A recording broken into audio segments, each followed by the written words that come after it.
तकरीबन सब लोग जानते हैं कि सैमसन कितना बड़ा योद्धा था। उसने एक गधे की जबड़े की हड्डी से 1000 पुरुषों को मार दिया था और जिसने एक शेर को बिना हथियार अपने हाथों से ऐसे फाड़ डाला था कोई बकरी का बच्चा हो।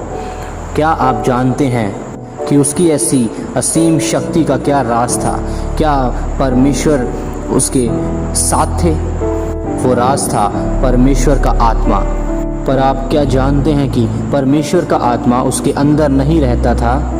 हालांकि परमेश्वर ने सैमसन को चुना था कि वो इजराइलियों को फलिश्तियों के हाथों से बचाए, फिर भी परमेश्वर का आत्मा उसके अंदर नहीं रहता था।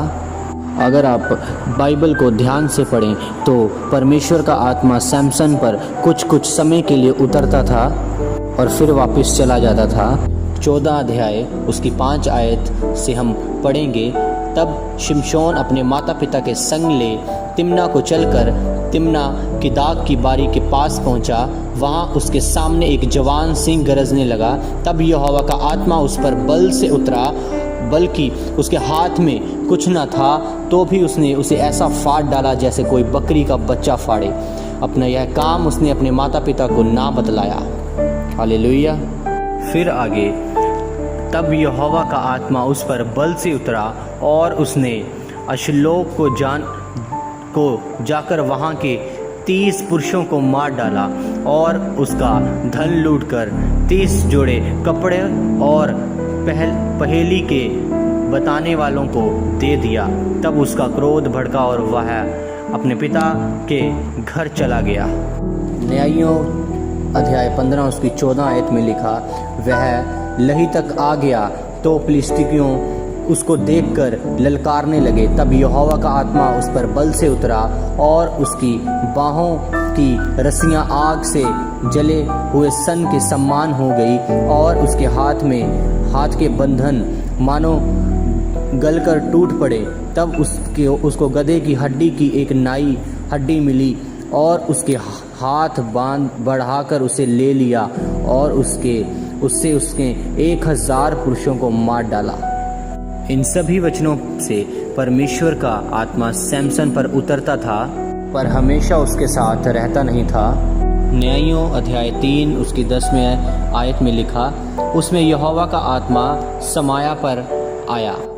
न्यायियों 3 उसकी 10 में लिखा, तब यहोवा का आत्मा ओतनिएल पर आया। न्यायियों उसकी 6 उसकी 34 आयत में लिखा, तब यहोवा का आत्मा गिदोन पर आया। पहला शमूएल 16 उसकी 13 आयत में लिखा, जब शमूएल ने अपना तेल का सींग लेकर उसके भाइयों के मध्य में उसका अभिषेक किया और उस दिन से लेकर भविष्य को यहोवा का आत्मा दाऊद पर बल से उतरता रहा।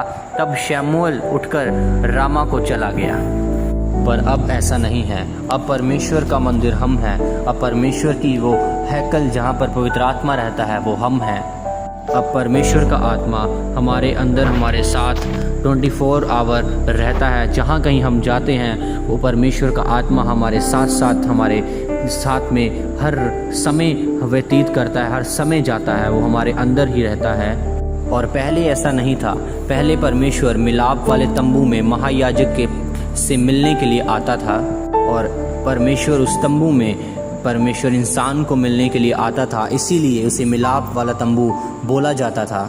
निर्गमन अध्याय 33 उसकी 5 में, क्योंकि यहोवा ने मूसा से कह दिया था कि इजराइलियों को मेरा यह वचन सुना, तुम लोग तो हठीले हो, यदि मैं पल भर के लिए तुम्हारे बीच होकर चलूं तो तुम्हारा अंत कर डालूंगा।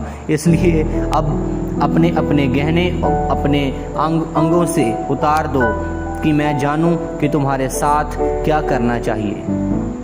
फिर आगे निर्गमन 34 की 9 में, और उसने कहा, हे पर प्रभु, यदि तेरे अनुग्रह की दृष्टि मुझ पर हो तो प्रभु हम लोगों के बीच में होकर चलें। ये लोग हठीले तो हैं तो भी हमारे अधर्म और पाप को क्षमा कर और हमें अपना निज भाग मान के ग्रहण कर। परमेश्वर इतने पवित्र हैं कि वो पाप को देख भी नहीं सकते और उसे देखना भी नहीं चाहते हैं। और परमेश्वर और अब इतना और अब परमेश्वर इतने पापी इंसान के साथ किस प्रकार रह सकता था? इसका जवाब था मिलाप वाला तंबू। और उस तंबू में परमेश्वर रहते थे और उसे एक अलग स्थान में बनाया जाता था, लोगों से दूर बनाया जाता था। आप कह सकते हैं कि उस तंबू को, उस स्थान को लोगों के रहने वाले स्थान से बाहर बनाया जाता था। जब किसी को भी परमेश्वर से मिलना होता था तब वह उस तंबू के नज़दीक आकर परमेश्वर से मिलता था। इसके बारे में हम निर्गमन 33:7 में पढ़ते हैं। मूसा तंबू की छावनी से बाहर वरन दूर खड़ा कराया करता था और उसको मिलाप वाला तंबू कहता था। और जो कोई यहोवा को ढूंढता वह मिलाप वाले तंबू के पास जो छावनी से बाहर था निकल जाता था। तब मूसा तंबू के पास जाता, तब सब लोग उठकर अपने अपने डेरे के द्वार पर खड़े हो जाते और जब तक मूसा तंबू में प्रवेश ना करता था तब तक उसकी ओर ताकते रहते थे। वो मिलाप वाला तंबू स्वर्ग को देखकर बनाया गया था। जब मूसा ने परमेश्वर के द्वारा दर्शन देखा, जब परमेश्वर ने मूसा को दर्शन दिखाया और उस दर्शन को देखकर मूसा ने मिलाप वाला तंबू बनाया था। अब जिस प्रकार परमेश्वर उस मिलाप वाले तंबू में रहते थे, अब वो परमेश्वर हमारे अंदर रहते हैं। आने वाली वीडियोस में मैं आपको बताऊंगा कि इस धरती पर मनुष्य के रहने से पहले कौन रहता था और कैन को उसकी पत्नी किस प्रकार मिली और स्वर्ग कहाँ पर है, क्या कोई जहाज और वैज्ञानिकों द्वारा बनाया गया कोई भी रॉकेट स्वर्ग तक जा सकता है और स्वर्ग कितनी ऊंचाई पर है। और मैं आपको ये सब चीज़ें बाइबल के द्वारा बताऊंगा। और आप अगर हमारे चैनल को सपोर्ट करना चाहते हैं तो अपनी प्रार्थनाओं में हमें याद रखें। आप हमें लाइक और शेयर करके भी इस वीडियो के द्वारा हमें सपोर्ट कर सकते हैं। और परमेश्वर आपको आशीष दे।